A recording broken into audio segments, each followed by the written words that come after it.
దేవుని యొక్క మహాకృపను బట్టి దేవాది దేవుడు మన ఎడల తన కృపా కనికరములు చూపించి మరొకసారి ఆయన పాద సన్నిధి చేరి దేవుని నామాన్ని స్తుతించే అవకాశాన్ని ప్రభు మనందరూ కూడా అనుగ్రహించాడు. అందులో బట్టి దేవుని నామానికి మహిమ ఘనత ప్రభావం చేయడం గాక. హల్లెలూయా. లేఖనం తెలియపరుస్తున్న యెహోవాను స్తుతించడం మంచిది, ఆయన నామమును కనపరచుట మంచిది. మన జీవితాల్లో ప్రభుని ఎప్పుడు స్తుతించినను సమయం అందును అసమయం అందును దేవుని కనపరచు అన్నది మనకి ఎంతైనా సరే మేలు తెచ్చేదే కానీ ఏమాత్రం కూడా మనల్ని పాడు చేసేది కాదు. ఆయన నామము పరిశుద్ధమైన నామము, శక్తి కలిగిన నామము కనుక ఆయన నామమును స్తుతించడం వలన మనకి ఆశీర్వాదం అనేది కలుగుతుందని భక్తులైన దావీదు అనేక చోట్ల రాస్తూ వచ్చాడు. దానికి స్తోత్రం కలుగును గాక. హల్లెలూయా. మంచిది. ఇర్మియా గ్రంథము 6వ అధ్యాయము. ఇర్మియా గ్రంథము 6వ అధ్యాయము 16వ వచనం చదువుకుందా. యెహోవా ఇలాగు సెలవిచ్చుచున్నాడు, మార్గములలో నిలిచి చూడుడి,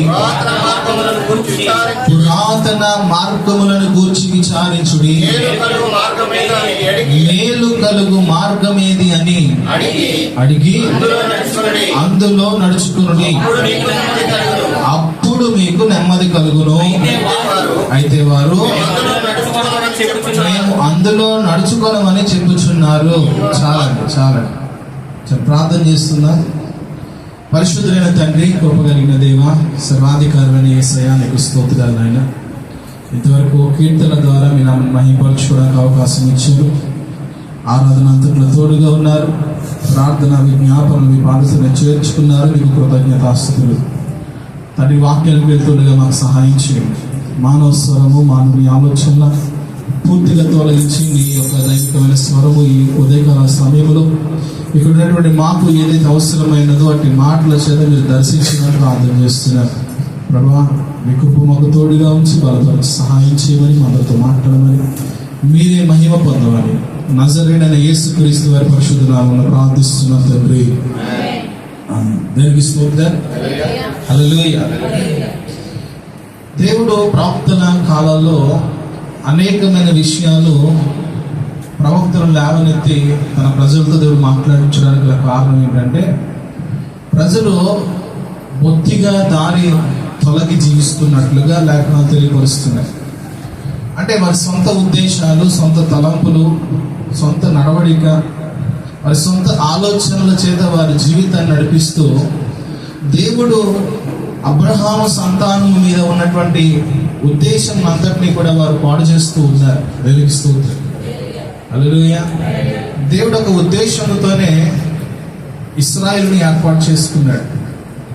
భూమి మీద సమస్త జన్మల కంటే మిమ్మల్ని హెచ్చిస్తానని, గొప్ప చేస్తానని, నా స్వకీయ సంపాద్యముగా మిమ్మల్ని చేసుకుంటానని దేవుడు మాట్లాడిన దినాలు అనేకమైన మాటలు కనబడుతూ ఉన్నాయి. అయినా సరే వారు వారి సొంత ఆలోచనల చేత వ్యర్థమైన వాటి యందు వారు మనస్సు పెట్టి దేవుడు ఏదైతే చెప్తున్నాడో దానికి విరోధమైన కార్యాలు పనిపెట్టుకుని చేస్తూ ఉండేవారు.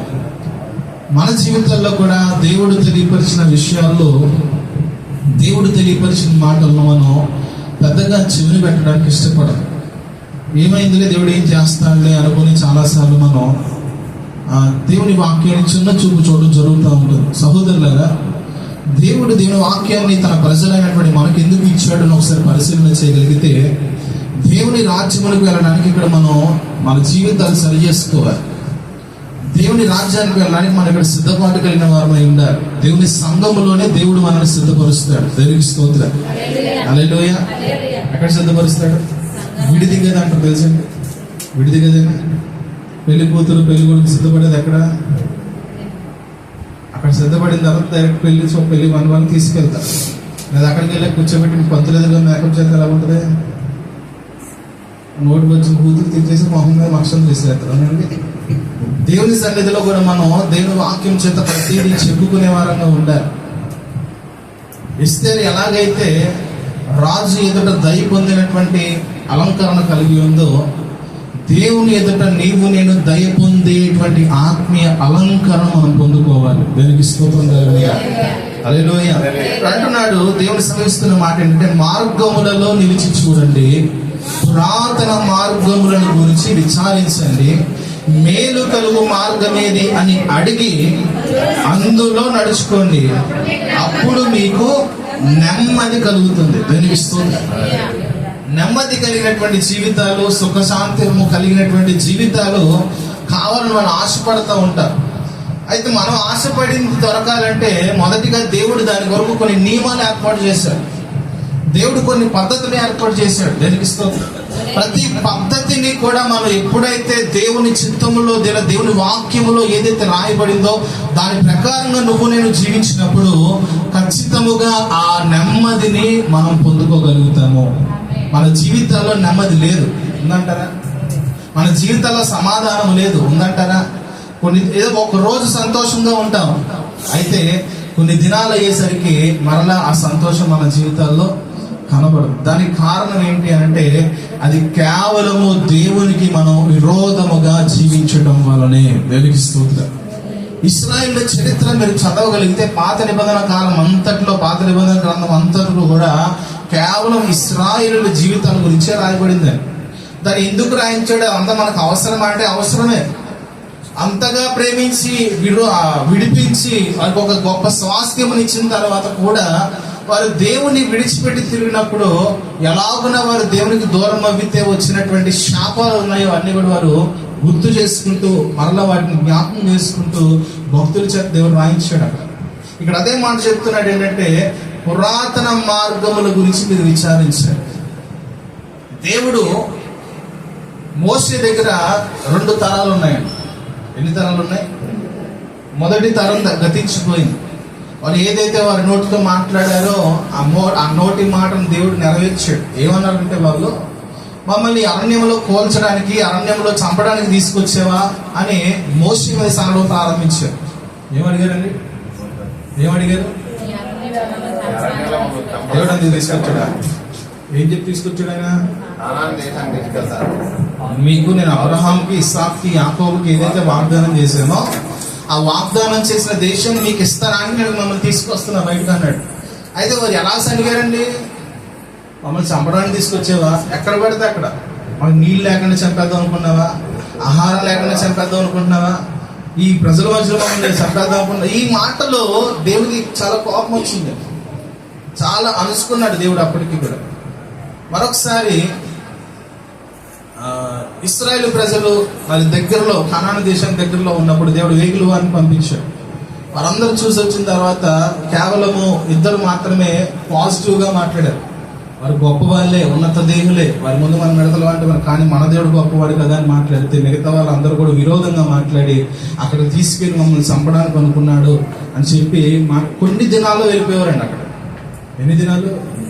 దగ్గర 40 దినాలు ప్రయాణంలో వెళ్ళిపోవాల్సినటువంటి పరిస్థితి అక్కడ ఏర్పడితే వీరు అన్నారు, మమ్మల్ని ఇక్కడ చంపేస్తావా అని అన్నారు. అయితే దేవుడు, మీరు అన్న మాటనే నేను చేస్తాను, ఒక్కొక్కరికి ఏమండి సంవత్సరం చొప్పున మారుస్తాను. ఇంకా వారి తరం అక్కడే తిరిగింది. కేవలం వారి నోటి మాట వారిని దేవుని రాజ్యానికి వెళ్లకుండా, లేదా దేవుడు ఇచ్చిన స్వాస్థ్యాన్ని పొందుకోనివ్వకుండా చేస్తుంది. నీ నోటి మాటే ఒక్కొక్కసారి నిన్ను దేవుని ఆశీర్వాదాలు కోల్పోయేలా చేస్తుంది. ఏం మాట్లాడతావు మన ఇంట్లో ఉన్నప్పుడు? నా బతుకింతే, నా జీవితం ఎంత ఎటవ జీవితం అని తిట్టుకున్నావా? నీకు నువ్వే తెచ్చుకుంటున్నావు. దాన్ని ఎలా తెచ్చుకుంటున్నావు? నా కర్మ, నా తలరాత. ఖచ్చితంగా నువ్వు అనుకున్నా నీ జీవితంలో జరుగుతాయి. జాగ్రత్త. మన దేవుని వైపు నిలుచున్నప్పుడు విశ్వాసముతో మాట్లాడాలి. ఎలా మాట్లాడాలి? విశ్వాసమే నిన్ను రక్షించేది, విశ్వాసమే నీ జీవితంలో బలమైన కార్యాలు జరిగించేది. దేవునికి స్తోత్రం కలుగునుగా. విశ్వాస సంబంధమైనటువంటి జీవితము జీవించడానికి ప్రభు నిన్ను నన్ను పిలుచుకున్నాడు. పురాతన మార్గములను విచారించండి, మేలు కలిగే మార్గం ఏది అని అడిగి అందులో నడుచుకోండి. దేవునికి స్తోత్రం.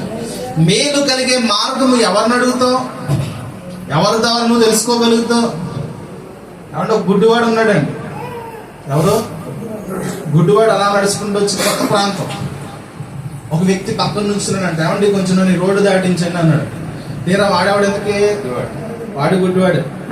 సాధారణంగా మనుషులు తమ లోపాలు చెప్పుకోవడానికి ఇష్టపడరు కదా. అవి బాబాయ్ నేను గొప్పవాడు అనుకున్నాడు, పాపం నేను గుడ్డోడు అని చెప్తే నువ్వు కూడా గుడ్డోడు, నేను నువ్వేది చేస్తావని చెప్పి అంటాడని చెప్పి, సరే పదండి నేను కూడా చూపిస్తానని చెప్పి చేయగొట్టి నడుచుకుంటూ తీసుకుని గోతులు పడేసాడంట. ఇంతకు ఎవడాడు? ఈ భూమి మీద మేలు కలిగే మార్గం మీద ఎవరికి తెలియదు చెప్పాలంటే. దేనికి స్తోత్రం. తెలుసంటారా? తెలియదు. కేవలము నీ జీవితంలో మేలు కలిగే మార్గమును చూపించగలిగిన వారు ఎవరైనా ఉన్నారంటే అది దేవుడు మాత్రమే. మన కొరకు ఆయన మేలుకరమైన మార్గములను ఏర్పాటు చేసిన దేవుడు.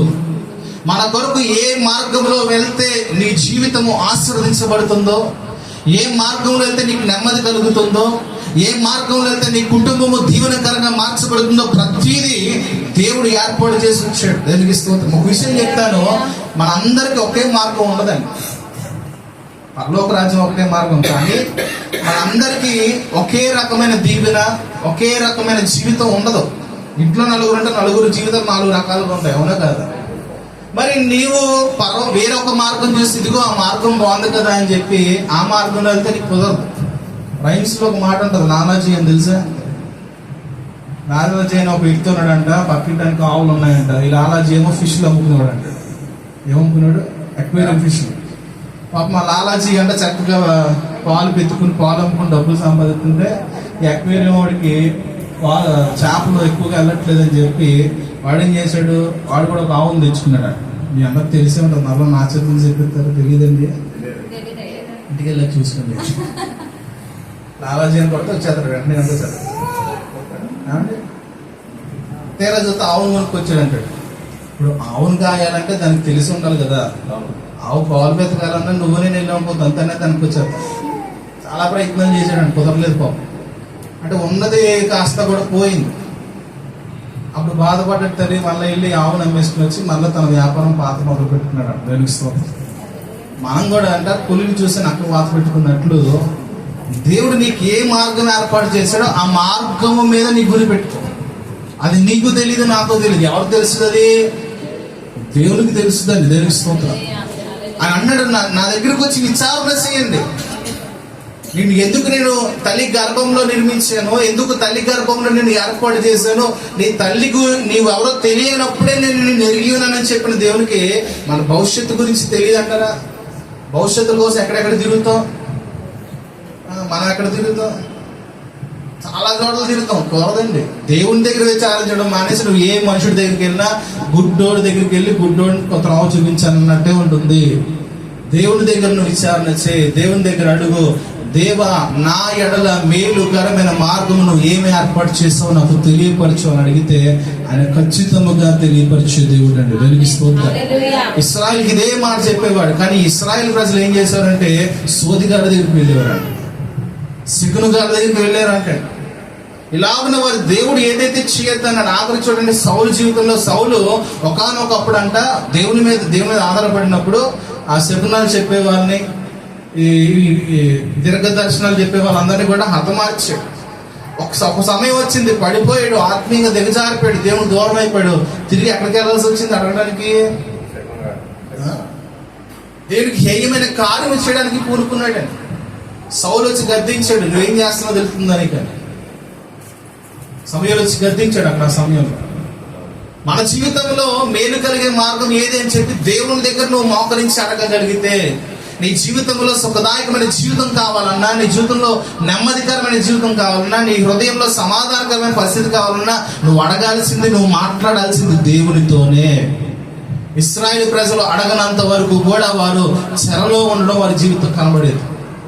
అనేక మంది వారిని తీసుకువెళ్ళిపోవడం కనబడుతూ ఉండేది. వారు ఎప్పుడుకి మారు మనసు పొందేవారంటే కొన్ని తరాలు అయిపోయింది కదా. కొంచెం బయట పళ్ళు అడ్డుకున్నా చూడండి, కొంచెం పళ్ళ మూలకు పెట్టేసుకోండి, అదో ఇబ్బందిగా ఉంటుంది.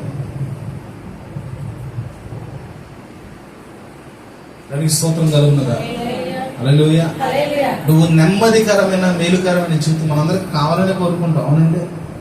అయితే ఒకసారి ఆ నెమ్మది పొందుకునేటప్పటికి చాలా అవసరం లేదు అనుకుంటాం. కానీ ప్రతి దినము కూడా నువ్వు దేవుని దగ్గర విచారణ చేయాలి.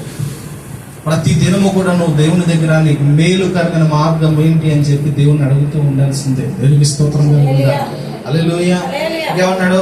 అప్పుడు మీకు నెమ్మది కలుగును, అయితే వారు మేము అందులో నడుచుకోనమని. ఇశ్రాయేలు ఏం చెప్పేవారంటే, నువ్వు ఎన్ని చెప్పు, నువ్వు ఎంతమంది ప్రవక్తలు పంపు, నువ్వు ఎన్నన్నా తయారు చేయి, ఎన్నన్నా చెప్పు, కానీ మేము మనకులాంటి వాళ్ళు ఆలగడం. అలాంటి వాళ్ళండి. ఎన్ని దేవుని వాక్యాలు మన జీవితంలోకి వస్తున్నాయి, ఎన్ని వాక్యాలు మనం వింటున్నాం, ఒక్కటైనా మనం పాటిస్తున్నాం మన జీవితాల్లో?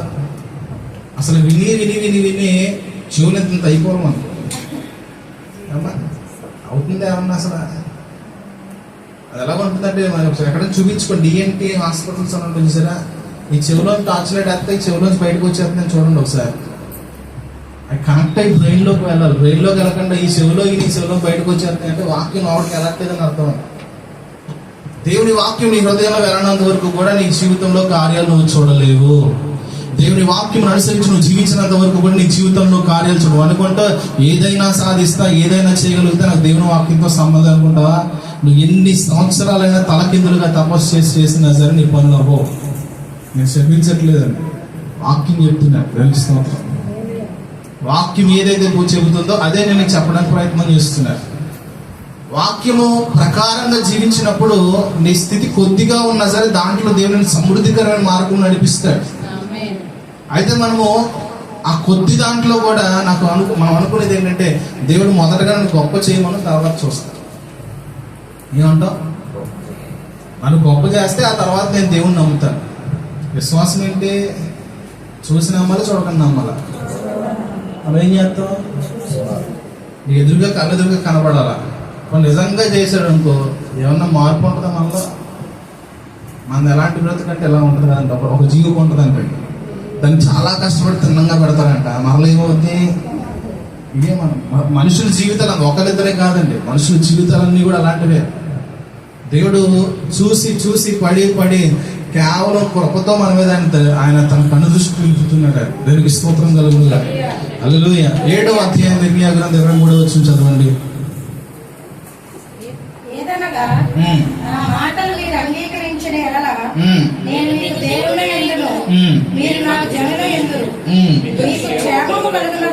మీకు క్షేమము కలుగునట్లు నేను మీకు ఆజ్ఞాపించుచున్న మార్గం అంతటి యందు మీరు నడుచుకోండి. దేవునికి స్తోత్రం కలుగునుగా. హల్లెలూయా. దేవుడు ఎప్పటి నుంచి ఈ మాట చెప్తున్నాడంటే, మోసేని ఏర్పాటు చేసుకుని ఇశ్రాయేలు ప్రజలు బయటికి తీసుకొచ్చినప్పటి నుంచి ఏ మాట చెప్తున్నాడు? మీరు ఒకసారి ఈ మాటలు కనుక మీరు బైబిల్ అంతటి లెక్క పెట్టుబడి కొన్ని వందల సార్లు కనబడదు. అన్నిసార్లు దేవుడు చెప్తున్నాడంటే ఆయన మార్చుకోడు. ఇంకా దేవుడు ఆయన మన కోసం కొన్ని నియమాలు మార్చేవాడు కాదండి. చాలా వరకు ఆయన మన జీవితాల్లో కృప ద్వారా రక్షించిన తర్వాత ఆయన మాట వినడానికే దేవుడు మనల్ని మరుచుకుంటూ ఉంటాడు. ఇక్కడ చూడండి, నా మాట మీరు అంగీకరించిన ఎడల ఏమండి? ఇప్పుడు ఎంతమందికి యేసుక్రీస్తు ప్రభు దేవుడుగా ఉన్నాడు? ఈ మాటను బట్టి నీవు దేవుని మాట వినప్పుడు ఆయన నీకు దేవుడుగా ఉంటాడు. మరి ఎంతమంది దేవుని మాట అంటున్నాము? 1-2 కాదండి, అన్ని. నువ్వు ఎప్పుడైతే దేవుని మాట వింటావో అప్పుడు ఆయన నీకు దేవుడిగా ఉంటాడు. కానీ ఇశ్రాయేలు ప్రజలు దేవుని మాట వినకపోవడం వలన వారు దేవుని ప్రజలుగా వారు ఉండలేకపోయారు. యేసుక్రీస్తు ప్రభువు పరిచయం చేస్తున్న కాలంలో కూడా ఒక సంభాషణ జరుగుతుంది ఇశ్రాయేలు ప్రజలకి, దేవునికి, యేసు ప్రభు అని. ఏంటి ఆ సంభాషణ? ఇదిగో మీరు పాపులు, మీరు మేము ఆదాం సంతానం అంటారు. ఒకసారి అవును నిజమే, మీరు ఆదాం సంతానం పాపం చేసిన వాళ్ళు అన్నాడు. అయితే మేము అబ్రహాం సంతానం అన్నాడు. అబ్రహాం సంతానం అయితే విశ్వాసం ఉండాలి, మీరు విశ్వాసం లేదంటే నేను దేవుని కుమారులు అన్నాడు. అంటే వాళ్ళు ప్రతిదానికి కూడా సమాధానం చెప్పుకోవడానికి ప్రయత్నం చేస్తున్నారు. కానీ వారిలో ఏం లేదంటే దేవుని మాట వినే స్వభావం లేదు. నీలో దేవుని మాట వినే స్వభావం లేనంత వరకు కూడా ఆయన నీకు దేవుడుగా ఉండడానికి ఇష్టపడడు. ఆయన మనకు దేవుడుగా లేకపోతే మన ధన్యులము కాదు. ఒక మాట ఉంది, కీర్తన అక్కడ దావీదు రాస్తున్నాడు, యెహోవా దేవుడు కాగల జనులు ధన్యులు, ఆయన స్వాస్థ్యంగా ఏర్పరచుకున్న జనులు ధన్యులు. కానీ నీ జీవితంలో, నా జీవితంలో ధన్యకరమైన పరిస్థితిని పోగొట్టుకోవడానికి గల ప్రధానమైన కారణం ఏంటంటే ఆయన మాటను మనం అంగీకరించలేకపోతున్నాము. వినడం కాదు, వినడం అందరూ వింటారు, అన్యులు కూడా వింటారు. వినరా? ఇలా రోడ్డు మీద కూడా వింటాడు వాక్యాన్ని. వినడం ప్రాముఖ్యం కాదు, ప్రాముఖ్యమే. కానీ దానికంటే ప్రాముఖ్యం ఏంటంటే మాటను అంగీకరించాలి. అవును ప్రభువా, నా స్థితి ఇలాగుంది, నిజమే. నేను ఈ మాట వింటలేదు, నిజమే. నేను నీకు లోబడట్లేదు నిజమే, ఈ మాట నువ్వు దేవుని దగ్గర ఒప్పుకోవడమే అంగీకరించడం. నేను అలా లేనుగా నాకెందుకు ఈ మాట అనుకున్నావా, నిన్ను నువ్వు పాడు చేసుకుంటున్నావు. జాగ్రత్త. ఎవరు మోసం చేసుకున్నా నిన్ను నువ్వు మోసం చేసుకుంటే దానికంటే ఘోరాది ఘోరమైన పరిస్థితి కూడా ఉండదని అవునంటారు కాదంటారు. పక్కన వాళ్ళు మోసం చేయడం సులువే, ఎదుటి వాళ్ళు మోసం చేయడం సులువే, ఏమంటే మాటల చేత మోసం చేయడం ఇంకా సులువు. కానీ నిన్ను నువ్వే మోసపరుచుకోవడం ఇంకా సులువు. కానీ అంతకంటే ఘోరం కూడా ఉండదండి. ఒక దొంగ నోటు చూస్తే 500 నోటు, ఇది 500 నోటే అని చెప్పి జోబులు పెట్టుకుంటే దానికంటే ఘోరం ఉంటుంది అంటే ఉంటుందంటారా? అంటే నిన్ను నమ్మించుకోవడానికి అన్నం తినలేకపోతున్నప్పుడు చందమామ చూసి చందమామ రావే జాబిలు నీకు నువ్వు తినిపించుకుంటావా? అవుతా? అంటే ఇవన్నీ మోసం చేసి అంటే ఎవరు అలా మోసపరుచుకోరు. కానీ ఆత్మీయముగా నీ శరీరం నీకు మోసపరుస్తున్న విషయం నువ్వు గ్రహించే చాలా జాగ్రత్త. నా మాట మీరు అంగీకరించిన ఎడల నేను మీకు దేవుడునయ్యుందును, మీరు నాకు ప్రజలయ్యుందురు.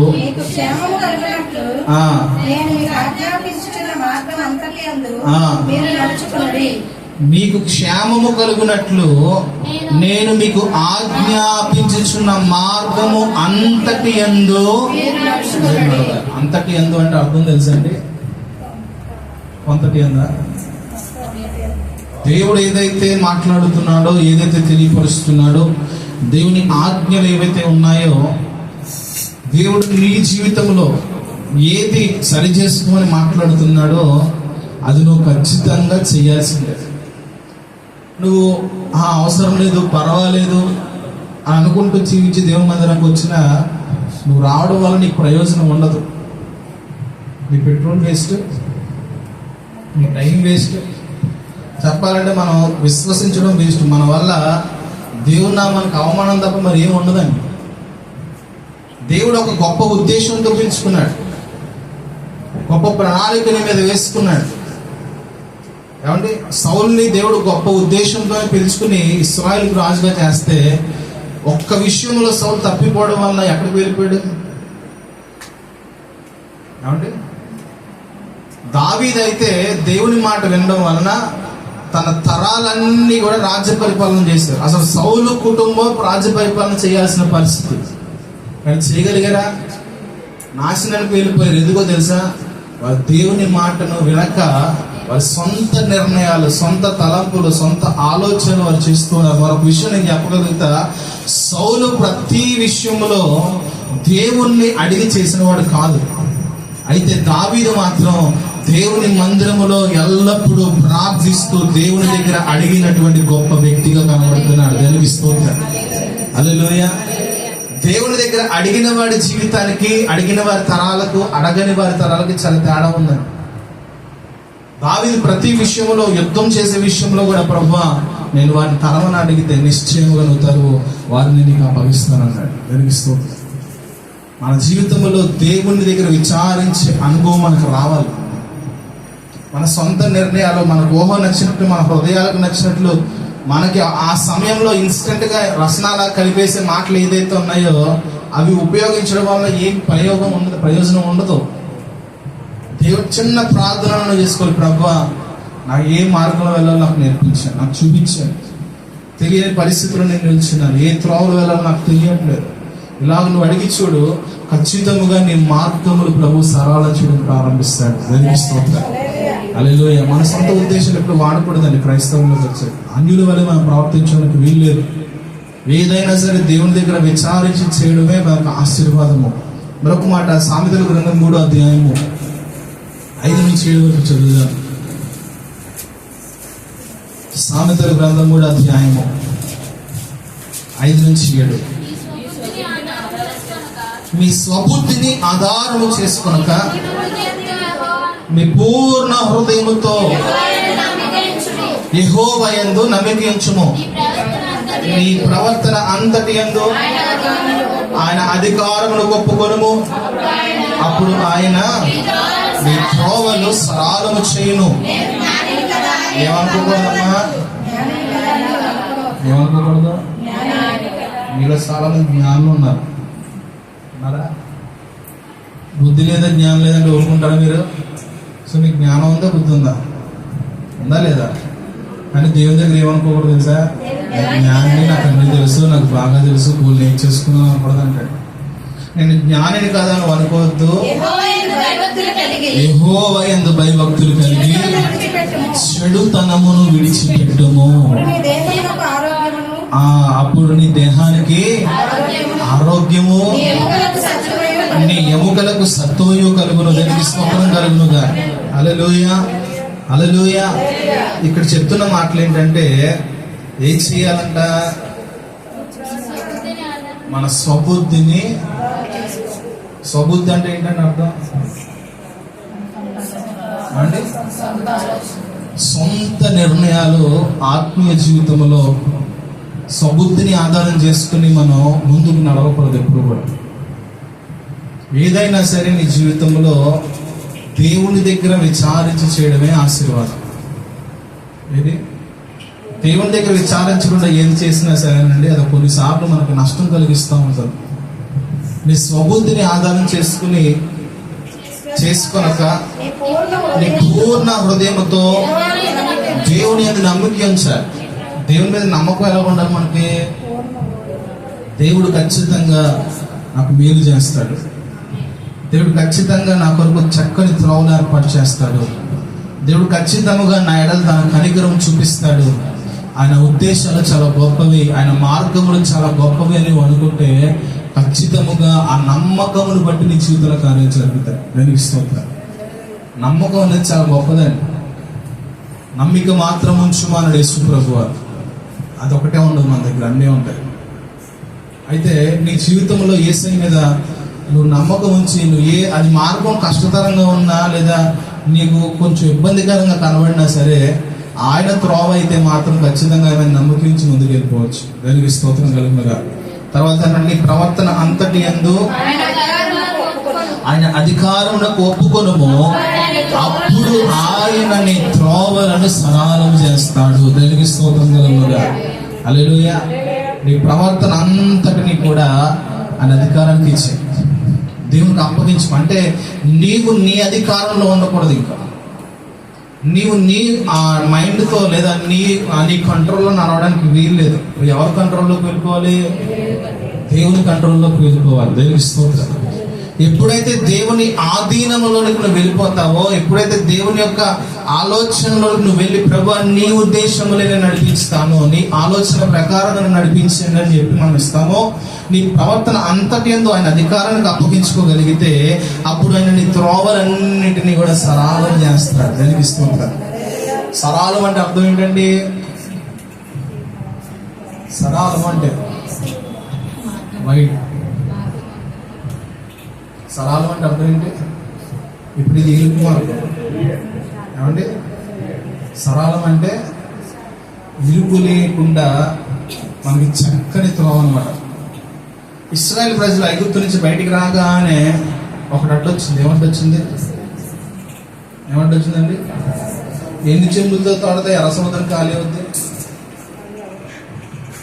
అక్కడ దగ్గర 6 లక్షల మంది పైన ఉన్నారు కదా, అలాగే బిందులు ఉంటాయి కదా, బిందులు తీసుకొచ్చి తోడు కంటే కొండ అవతల పడేస్తే పాపం ఎర్ర సముద్రం ఖాళీ అయ్యేదిగా.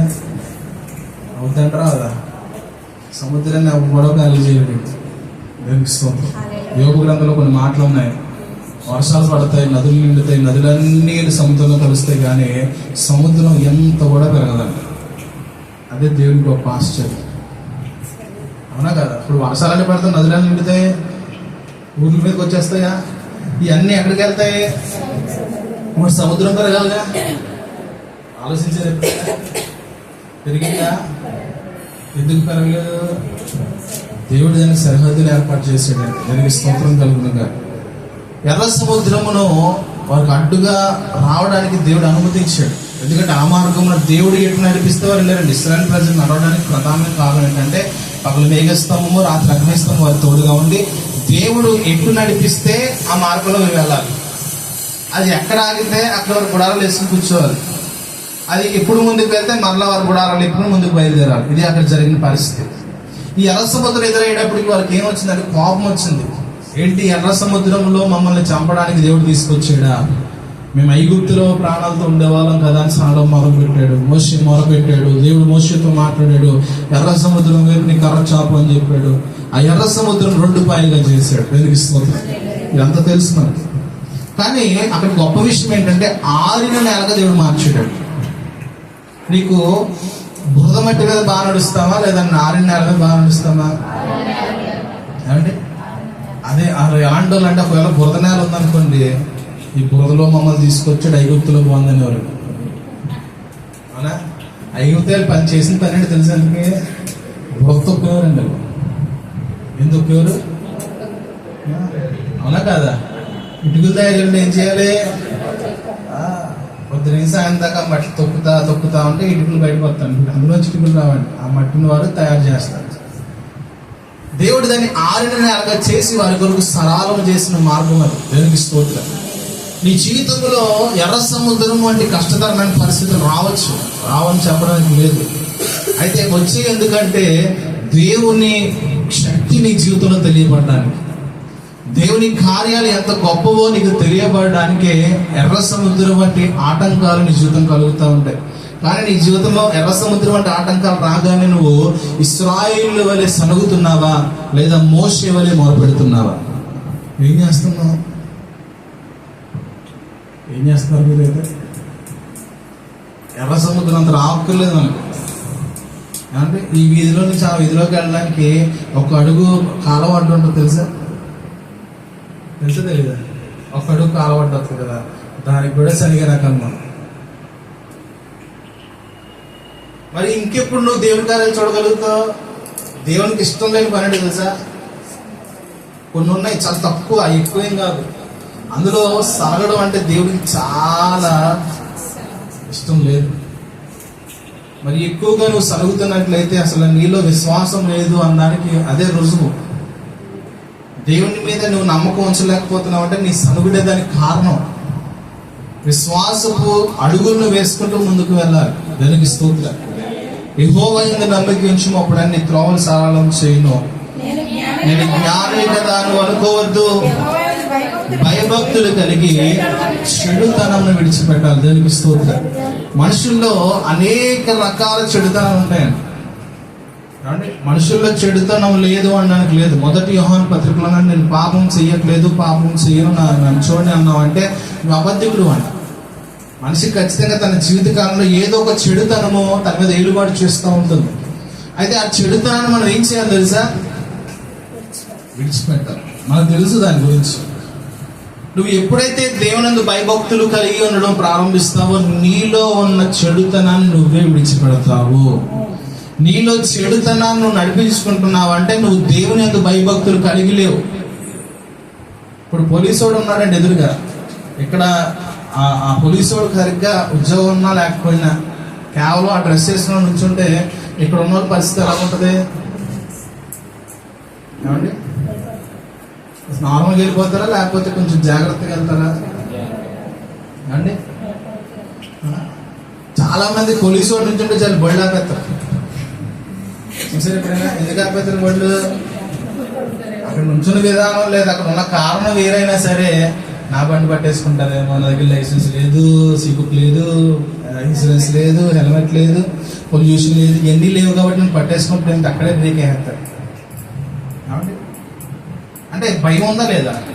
కనీసం పోలీసుడికి ఇచ్చే భయం దేవుడు కాబట్టి నువ్వు నేను చెప్తున్నావా లేదా?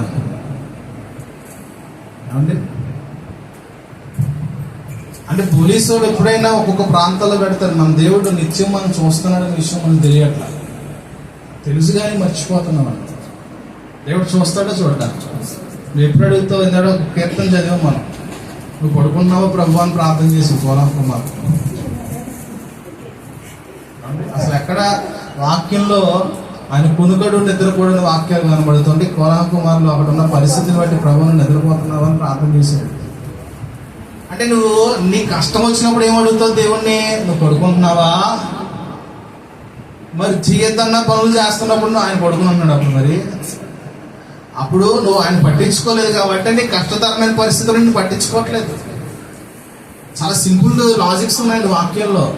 నువ్వు దేవుని మాట వెళ్ళలేదనుకో నీ కష్టతరమైన పరిస్థితుల్లో దేవుని సహాయం చేయలేడు. అది నియమం. అది మరి నువ్వు నీ ఇష్టానుసారంగా జీవించినప్పుడు దేవుని సహాయం పొందుకుంటే మరి నీతి మార్గం నడిచిన పరిస్థితి ఏంటి? వారు నిన్ను చూసి చెడిపోరా? తిరుపతి చెడిపోరండి. ఎక్కడికి వెళ్ళినా సరే బాగుగా నీతి కలిగి జీవించే వాడికి అవినీతి పరుడికి చాలా తేడా ఉంటుంది. క్రైస్తవులు కూడా మార్గం ఉంది ఖచ్చితంగా. భక్తి మార్గంలో నడిచేవారి పరిస్థితి ఒక విధంగా ఉంటుంది, భక్తి మార్గంలో నడవలేని వారి పరిస్థితి మరొక రకంగా ఉంటుంది. అయితే నువ్వేం అడుగుతావంటే, నువ్వు దేవుని వైపు చూడవు, దేవుని భయభక్తులు కలిగి ఉండవు. అయితే నీ శ్రమ వచ్చినప్పుడు నా దేవుడు నాకు ఎక్కడున్నాడు, దూరంగా ఉన్నాడు కదా అని అడుగుతారు. న్యాయమేనంటారు. ఇది ఎలాగ ఉంటుంది అంటే, పరీక్షలు రాయకుండా నాకు 100 మార్కులు ఎందుకు వేయలేదు అన్నట్టుగా ఉంది పరిస్థితి. పరీక్షలు రాయకుండా తప్పుడు ఆన్సర్లు రాసేసి మార్కులు పూర్తిగా ఏమంటే ఎవరేస్తారు అండి? నీకు ఎప్పుడు ధైర్యం ఉంటుంది? నువ్వు అన్ని సక్రమంగా రాసేవనే ధీమా నీకుంటే ఖచ్చితంగా నువ్వు పట్టుకెళ్ళి అడగచ్చు. అలా కాదు, లేకపోతే బాబు ఎందుకు లేవో బొమ్మలు కూడా పోద్దని చెప్పి భయం వేసి సైలెంట్ అయిపోతుంది. దేవుని దగ్గర కూడా అంతే. నువ్వు సరైన భక్తి చేయి. హిజ్కియా ప్రార్థించాడు. ఏం ప్రార్థించాడు? టీచ్ చదవండి ఒకసారి.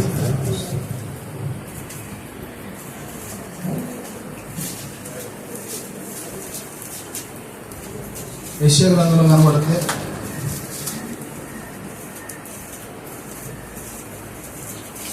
38వ అధ్యాయం.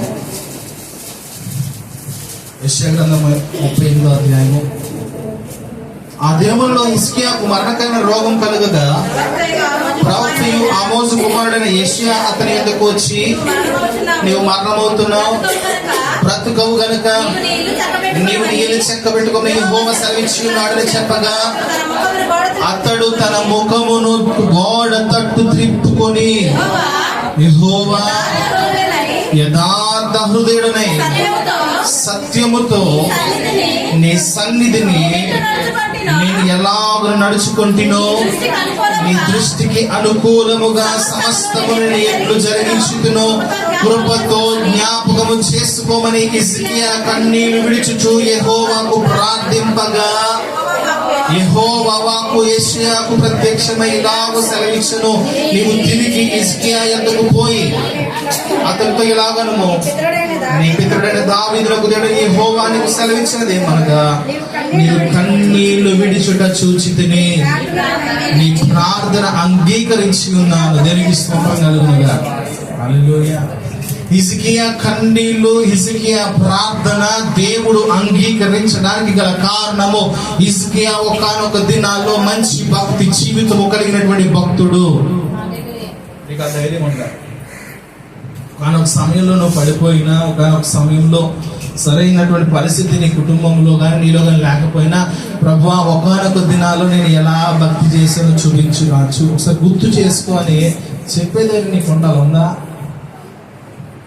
ఉందా అంటే ఖచ్చితంగా దేవుడు మరలా నీ మీద కనికరం చూపిస్తాడు. దానికి స్తోత్రం. ఒకవేళ నువ్వు అడిగినప్పుడు దేవుడు వెనక్కి తిరిగి చూస్తే ఏముందరా బాబు ఏం కనబడలేదు అనుకోండి, అయిపోయింది సీన్ అక్కడ. దేవుడు చూస్తాడని ఖచ్చితంగా మన భక్తిని బట్టి, మన పూర్వం చేసిన ఆ దేవుని ఉన్న భయభక్తులు ఉన్న పరిస్థితిని బట్టి దేవుడు ఖచ్చితంగా చూసేది, విడిచిపెట్టడండి. విషయం చూడండి, దావీదు స్నేహితులు ఉన్నారు, యోనాతాను దావీదుకి చాలా మేలు చేశాడు. ఎంత మేలంటే మరణకరమైనటువంటి పరిస్థితులు వచ్చినా సరే తప్పించాడు. ప్రమాణం చేసుకున్నారు వారిద్దరు. యోనాతాను మనవాడిని దావీదు కాపాడాడు. అతను అంగవైకల్యం కలిగిన వాడు, తీసుకొచ్చి తన రాజ్యంలో పెట్టుకున్నాడు. దేవునికి స్తోత్రం. అంటే తన పూర్వము జరిగిన పరిస్థితి అందరినీ కూడా దావీదు జ్ఞాపకం చేసుకున్నాడు. మన జీవితాల్లో కూడా దేవునికి శ్రేష్టమైన మార్గంలో మనం జీవించింది ఏదైనా ఉంటే ఆయన ఖచ్చితంగా గుర్తు చేసుకుంటాడు. వదలడు ఆయన. అయితే నువ్వేం చేయాలంటే ఆయన దగ్గరికి రావాలి. నిజంగా మొరపెట్టలేదా? ఏమండి, మనం ఏమనుకుంటాం, నేను చాలా చేశాను దేవుడికి, ఆయన కృతజ్ఞత. ఎవరి కృతజ్ఞత లేదు? ఎవరికి లేదమ్మా, ఎవరికి లేదని కృతజ్ఞత? నువ్వు చాలా చేసామంటే దేవుని ఉద్ధరించేమంటున్నాను. అంతేనా? ఆయన కనికరం పొందుకోవాలంటే మరలా నువ్వు తగ్గించుకోవాలని చెప్పొచ్చు. ఎవరి దేని కనికరం ఉంటే తెలుసండి, ఆయన దగ్గర తగ్గించుకునే వారి మీద ఆయన కనికరం ఉంటుంది. దేవునికి స్తోత్రం. హల్లెలూయా. తప్పిపోయిన కుమారుడు ఉన్నాడు, తప్పిపోకుండా ఉన్న కుమారుడు ఉన్నాడు. తప్పిపోకుండా ఉన్న కుమారుడు ఏం మాట్లాడాడు? అటు మొత్తం తీసుకుపోయాడు కదా, మళ్ళీ తిరిగిచ్చో అంటే ఇతనిలో ఏముందంట? గర్వం ఉందండి. నేను తప్పిపోకుండా ఉన్నాను, నాకేం ఇవ్వట్లేదు అంటే నువ్వు నా దగ్గర ఉన్నావు, అదంతా నీదేనా బాబు అన్నాడు. అర్థమవుతుందండి? తప్పిపోయిన కుమారుడు ఆస్తి తీసుకున్నాడు. అక్కడ ఎన్ని భాగాలు ఉన్నాయి మొత్తం చూపిస్తున్నాం కదండి. నా ఆన్సర్లో చెప్పరే ఎన్ని భాగాలు ఉన్నాయి? ఎలా 3 భాగాలు? తండ్రి భాగము, పెద్ద కొడుకు భాగము, చిన్న కొడుకు భాగం. అవునా? చిన్న కొడుకు భాగం తీసుకుపోయాడు. ఎందుకు? పెద్ద కొడుకు ఎన్ని భాగాలు అనుభవిస్తున్నాడు? 2 అనుభవిస్తున్నాడు. తెలుస్తుంది. 2 కాదు అనిపించేది. నావన్నీ నీయే కదా అంటున్నాడండి. మనం తప్పిపోయిన వారిని గురించి వ్యసన పడాల్సిన అవసరం లేదు. వారు దేవుడు చేర్చుకున్నందుకు వ్యసన పడాల్సిన అవసరం లేదు. ఎందుకంటే మనము దేవునితో ఉన్నప్పుడే ఆయన ఆశీర్వాదాలు అనుభవించే వారంగా మనం ఉన్నాం. దేవునికి స్తోత్రం. చెప్పాలంటే నీ ఆస్తి ఏం కరగట్లేదు, దేవుడే నీకు ఇస్తున్నాడు. ఇంకా అర్థమైంది ఈ మాట? మనం దేవుళ్ళలో ఉంటే మన ఆస్తి కరగదండి. ఆయన ఇచ్చేది వాడుకుంటాం మనం. నీది పక్కకు ఉంటుంది, నీది నీ పిల్లలకు దాచుకుంటుంది అండి. దేవునికి స్తోత్రం. హల్లెలూయా. నీది దేవుడు దాచిపెడతాడు, దాన్ని వాడినవాడు. ఆయన తండ్రిగా ఉన్నప్పుడు ఆయనతో నువ్వు నడిస్తే కనుక ఆయన ఆశీర్వాదాలను మనం అనుభవించుకుంటూ వెళ్తాం ముందుకి. ఇక్కడ అదే చెప్తున్నాడు. ఏంటి అంటే హిజ్కియా యథార్థ హృదయంతో ఎలా జీవించాలని ప్రార్థన చేసిన రీతిగా మనం కూడా దేవుని దగ్గర అడగాలి. ప్రభువా, నేను ఒకప్పుడు అడగలమా, చేసేమా, చేస్తే ఖచ్చితంగా ఈ పరిస్థితి వల్ల మారదు. దానికి స్తోత్రం. దేవుడు అన్యాయస్తుడు కాదండి. దేవుడు నిన్ను తక్కువ చేయడానికి ఇష్టపడ్డు, అనేకులు ఎదుట అవమానపరచడానికి ఇష్టపడ్డు. దేవుడు ఎప్పుడూ కూడా తన బిడ్డలో ఒక ఉన్నతమైన స్థానంలో ఉండాలని ఆశ కలిగి ఉంటాడు. అయితే ఆ ఉన్నతమైన స్థానానికి వెళ్ళాలంటే కొన్ని నియమాలు, కొన్ని స్టెప్స్ ఉన్నాయి అంతే. ఆ కొన్ని మార్గాలు ఏర్పాటు చేశాడు దేవుడు. నీకు ఏ మార్గం అయితే ఏర్పాటు చేశాడో ఆ మార్గంలో నడుచుకోగలిగితే ఖచ్చితంగా ఆ మార్గం నీకు మేలు, ఆశీర్వాదము, నెమ్మది కలిగే మార్గంగా ఉంటుంది. కానీ నువ్వేం చేస్తావు? నీ సొంత త్రోవలు ఏర్పాటు చేసుకుంటావు, సొంత మార్గాలు ఏర్పాటు చేసుకుంటావు, కొన్ని ఆలోచించుకుంటావు. ఎలాగైతే బాగుంటుంది, అలాగైతే బాగుంటుంది, చాలా ఆలోచిస్తాం మనం. అవునండి? మన ఆలోచనలు ఎప్పుడు కూడా సఫలం చేయబడవు. జాగ్రత్త. ఎందుకంటే మన ఆలోచనలో అపవాదిగాడు దూరతాడు. ఎవరు దూరతారు? చాలా ఆలోచనలు జరుగుతాయండి. ఈ ఆలోచనలో కొన్ని అపవాది ద్వారా వస్తూ ఉంటాయి. మనం ఎప్పుడైతే దేవుని మందిరంలో ఉండి, దేవుని సన్నిధిలో ఉండి, దేవుని సముఖములో ప్రభువుకు మొరపెడుతూ, ప్రభువా నా మార్గం నాకు అర్థం కావట్లేదు, నా పరిస్థితులు నాకు తెలియట్లేదు, నా జీవితం ఏంటో నాకు సరిగ్గా తెలియలేని పరిస్థితుల్లో ఉన్నాను, ప్రభువా నా త్రోవలు నాకు చూపించు అని అడిగితే ఆయన చూపించి దానిలో నడిపించే దేవుడు అండి. దానికి స్తోత్రం. హల్లెలూయా. మనుషులు మన సహాయం అడిగితేనండి మనం తక్కువ చేసి చూస్తారు. అవునా కదా? ఎప్పుడైతే నీ చేయి కింద ఉండి వేరొక మనిషి చేయి పైన ఉంటే నేను తక్కువ చేసి చూస్తాను ఖచ్చితంగా. వాళ్ళ దగ్గర నువ్వు లోబడాల్సిందే, వాళ్ళ దగ్గర నువ్వు అవమానంగా నుంచోవలసిందే. కానీ దేవుని దగ్గర నువ్వు చేయి చాచినప్పుడు ఆయన నిన్ను హెచ్చించే దేవుడు, ఆయన నిన్ను తలగా నియమించే దేవుడు, ఆయన నిన్ను గొప్ప చేసే దేవుడు. ఎవరు చేస్తారండి ఇలాగా? ఎవరిని ఉన్నారు అలాగా? దేవుడు తప్ప మరి ఎవరు కూడా మనల్ని గొప్ప చేయరు. అసలు గొప్ప చేసి దేవుని దగ్గర నువ్వు వెళ్ళకుండా నీకు వలే సాధారణమైన మనిషి దగ్గరికి నువ్వు వెళ్ళి నీ బ్రతుకులన్నింటినీ కూడా నాకు సహాయం చేయి, నాకు సహాయం చేయి అడుక్కోవడంలో ఎంత దిగజారే స్థితి ఉందో ఒకసారి ఆలోచించి. ఇప్పుడు తల్లిదండ్రులు ఉన్నారండి, తల్లిదండ్రులు ఎదురుగా నుంచున్నప్పుడు వెళ్ళిపోయి ఆ కొట్టు దగ్గర పోయి అలా నుంచుంటే అంకుల్ అంకుల్ నాకు ఆ బిస్కెట్ పెట్టుకోను అంటే ఎలాంటి వాళ్ళని అర్థం? నేను లెక్కే ఉన్నాం. మా బుడ్డగాడు ఉన్నాడు, ఆ బయటికి తీసుకెళ్ళాను అనుకోండి. ఆ బుడ్డగాడు వెళ్ళిపోయి వేరొక వ్యక్తి దగ్గరికి వెళ్ళి నాకు అది కొని అంటే మేమిద్దరు ఎంత చిన్నపుచ్చుకున్నట్లు. నువ్వు నీ దేవుని అలాగే చిన్నపుస్తున్నావు, నీ దేవుని అలాగే నువ్వు తగ్గించేస్తున్నావు. దేవునికి ఇవ్వవలసిన విలువ, దేవుని దగ్గర మొరపెట్టాల్సిన పరిస్థితి అంతా మానేసుకుని వ్యర్థమైన మనుషుల దగ్గరికి నువ్వు వెళ్తున్నప్పుడు దేవుడు నిన్ను విడిచిపెడుతున్నాడు. జాగ్రత్త. ఎప్పుడు విడిచిపెడతాడు దేవుడు? అంటే నాకు నా అవసరం లేదనుకుంటా, అవునా? దేవుడికి ఏమనిపిస్తుంది అంటే అలా వెళ్తే మనుషుల దగ్గరికి నా అవసరం లేదు. ఇంకా ఇప్పుడు దేవుని అవసరం నీకు లేనప్పుడు నీ దగ్గర ఎందుకు ఉంటాడు ఆయన? ఇశ్రాయేలు ప్రజలకి దేవుడు అవసరం లేనట్లుగా వారు ప్రవర్తించినప్పుడు మందసం వెళ్ళిపోయింది బయట. తెలుసా విషయం? కొన్ని వేల సంవత్సరాల మందసం ఎక్కడ దాచిపెట్టబడిందో ఎవరికి తెలియకుండా ఉండిపోయిందండి ఇశ్రాయేలు ప్రజలకి. దేనికి కారణం అంటే వారికి దేవుని అవసరం లేనట్లుగా ప్రవర్తించేవారు. వెళ్ళి బయలు దేవతలు ఆరాధించేవారు, బలిపీఠాలు కట్టేవారు, అక్కడ వారి పిల్లలను బలిచ్చేవారు. ఇవన్నీ దేవుడు చూసి కోపం వచ్చి ఇశ్రాయేలు ప్రజలు నిమిషం మాత్రం మీద కోపపడ్డారు. ఒక నిమిషం మాత్రం దేవుడు వారి మీద కోపపడితే వారి బ్రతుకులు ఎలాగైపోయిన చూడండి ఒకసారి. ఆ నిమిషం మాత్రం కోపమే చాలా ప్రమాదకరం దేవుని దగ్గర నుంచి. దేవుణ్ణి మనం సంతోషపరిచే వారంగా ఉండాలి. దేవుని యొక్క కనికరం పొందుకోవడానికి మనం ప్రయత్నం చేయాలి. దేవుని ఎడల మనము ఎల్లప్పుడూ ఆయన వాత్సల్యత కొరకు మనం ఎదురు చూస్తూ ఉంటే ప్రతి విషయంలో దేవునికి సహాయం చేస్తాడు. దేవునికి స్తోత్రం. హల్లెలూయా. దేవుడు అంటే చాలా త్వరగా జాలి పడతాడు, అవునా కాదు? ఎంతమంది తెలిసి మాట? నినివే పట్టణం చాలా భయంకరమైన పట్టణం అది. ఆ నినివే పట్టణస్తులు చాలా సార్లు ఇశ్రాయేలు ప్రజల్ని చెరకు తీసుకెళ్లారు. మనం ఏదో యోనా గ్రంథంలో 2-3 అధ్యాయాలు ఉన్నాయి కదా. ఆ నినివే పట్టణం కూడా తూర్పుదంతా ఎంత ఉంటుంది అనుకుంటున్నారేమో అండి. అది చాలా మహాపట్టణం అంటారు. ఏ పట్టణం?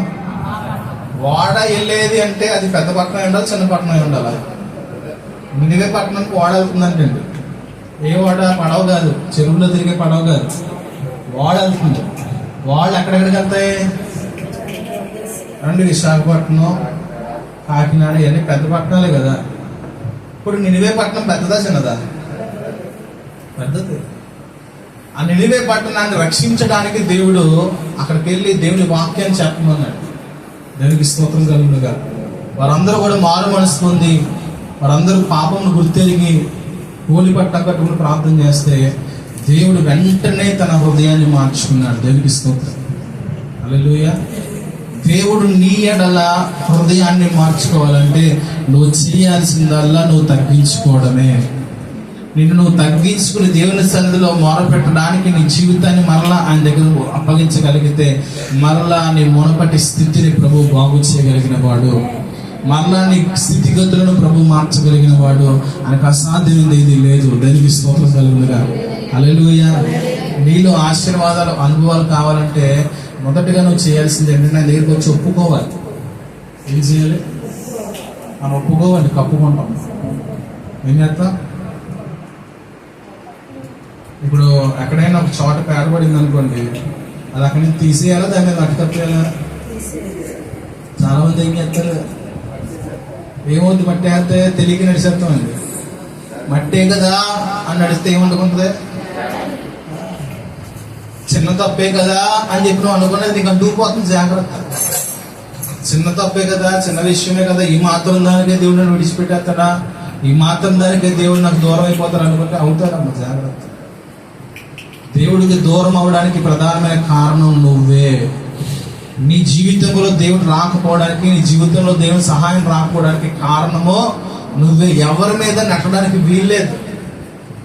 ఆదాము ఒకరి మీద నెట్టుకున్నారు. అలా నెట్టుకోవద్దు ఎప్పుడు.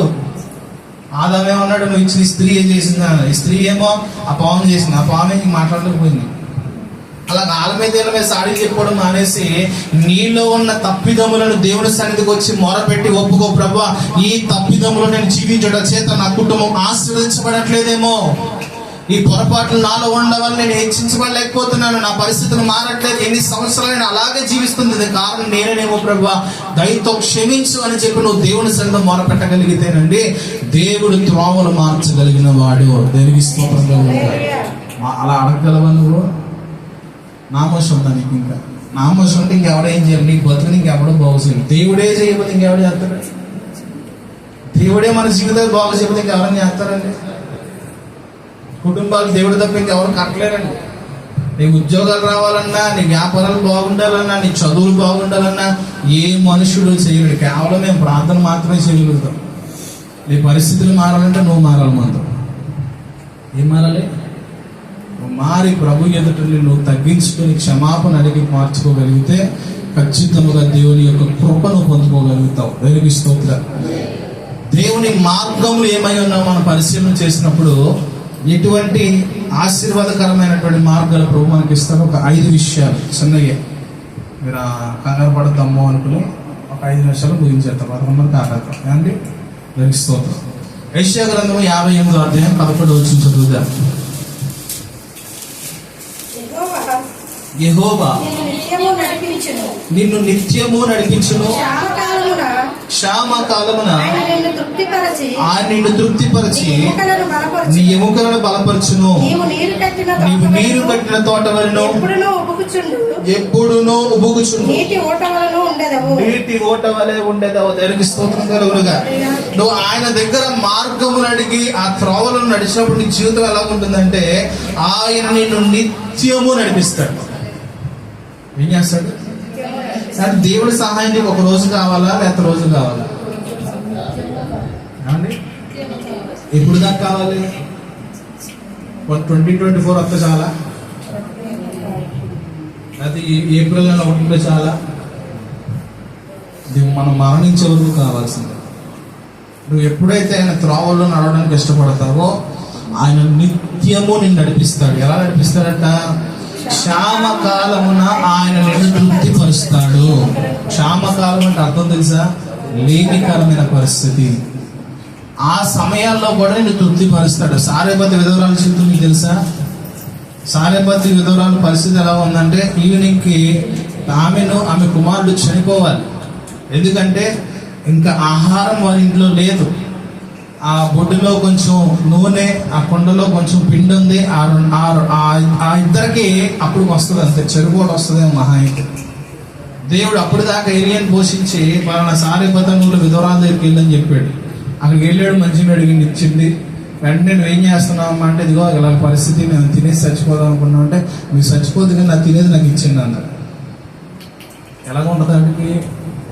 అంటే తినకుండా చచ్చిపోవాలని అర్థం అండి. నువ్వు వెళ్ళి తీసుకున్న తర్వాత నీకు ఏం జరుగుతుందో చూద్దు కానీ అన్నాడు. అలాగే సావుకుడి మాట విని తీసుకొచ్చిన తర్వాత ఏ రోజుకి ఎంత పిండి కావాలో, ఎంత నూనె కావాలో అది ఎప్పుడు కూడా ఖాళీ కాలేదంట. దేవునికి స్తోత్రం.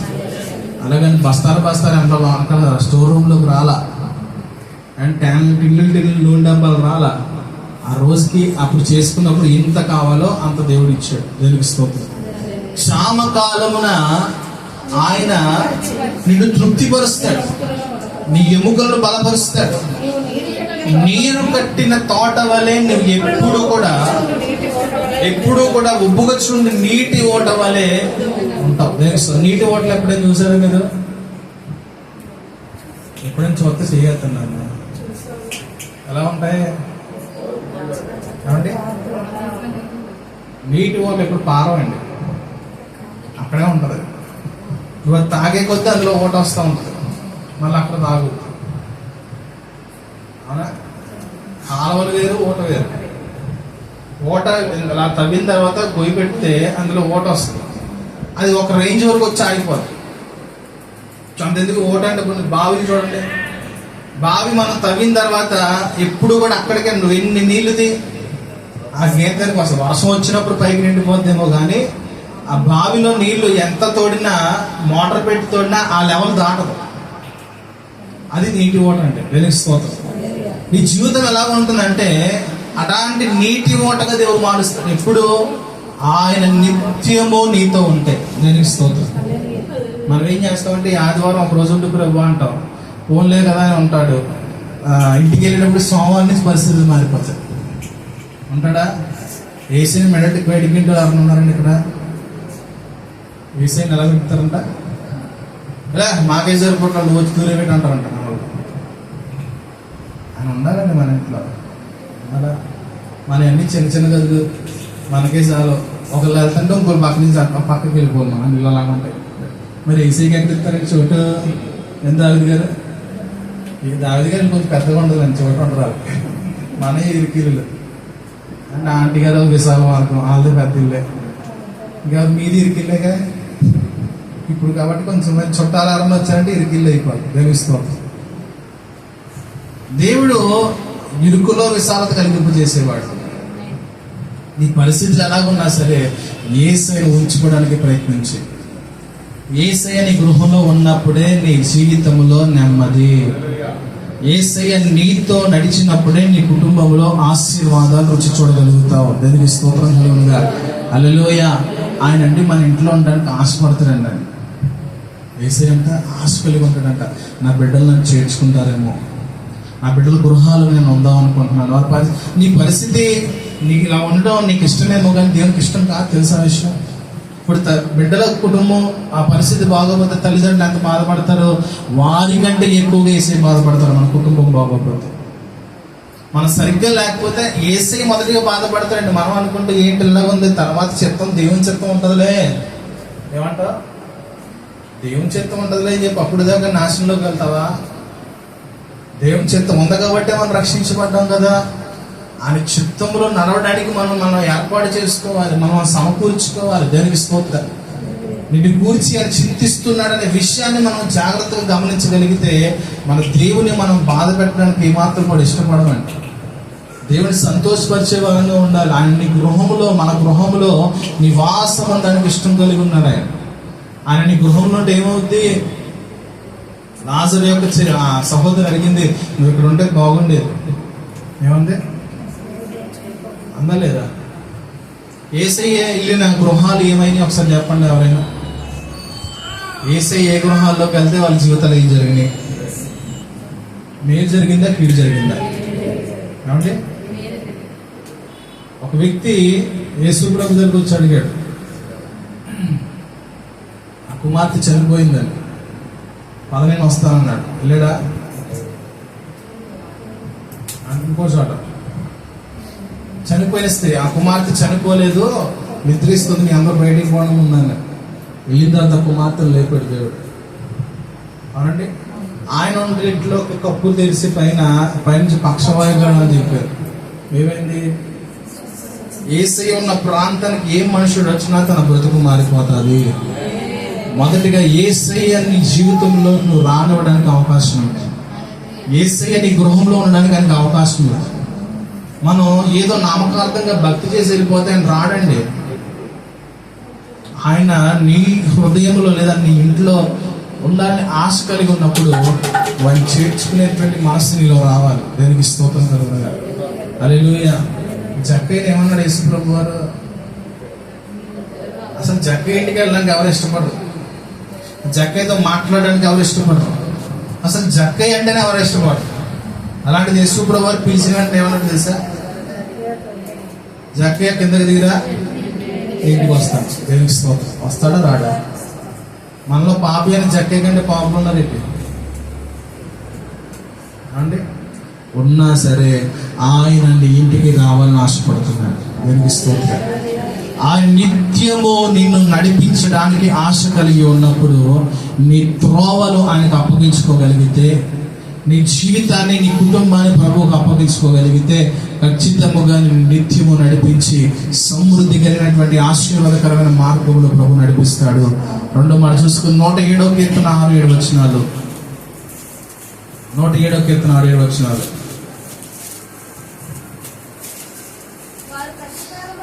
వారు కష్టకాలమందు యెహోవాకు మొరపెట్టిని, ఆయన వారి ఆపదల్లో నుండి వారిని విడిపించెను.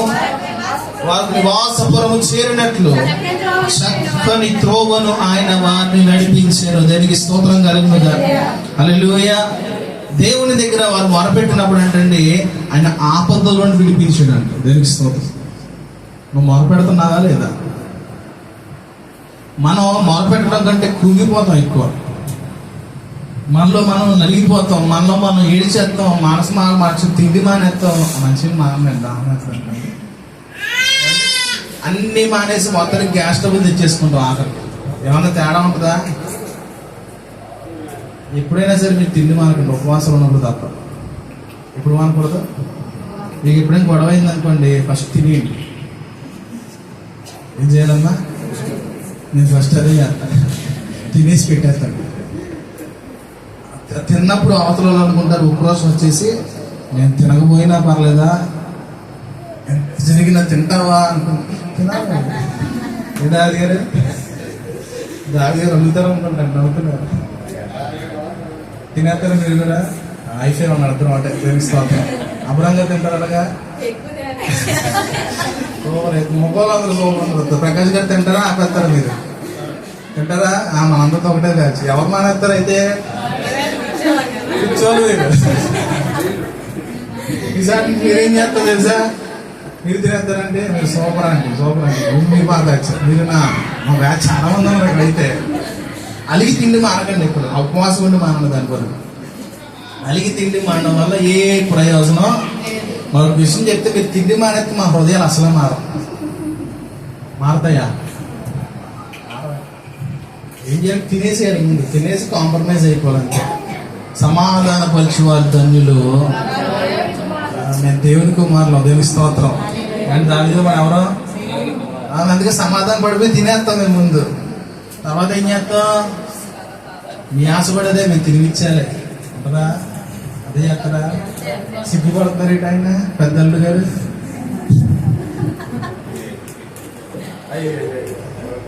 చేయిద్దాం చేయిద్దాం, అందరికి వచ్చినాయి చేయిద్దాం. మళ్ళీ దేవుని స్తోత్రం. హల్లెలూయా. మళ్ళా ఎక్కువ తింటారని తెలియదు, అప్పుడే అయిపోయింది అన్నటువంటి పరిస్థితి.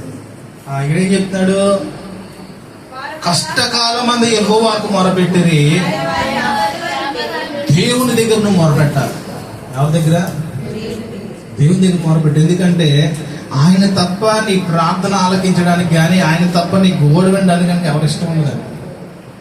ఓపిగ్గా వినేవారు ఎవరు తెలుసా? యేసయ్య. తెలుస్తుంది. నువ్వు ఏం చెప్పు, ఎంత చెప్పు, యేసయ్య వింటానే ఉంటాడు.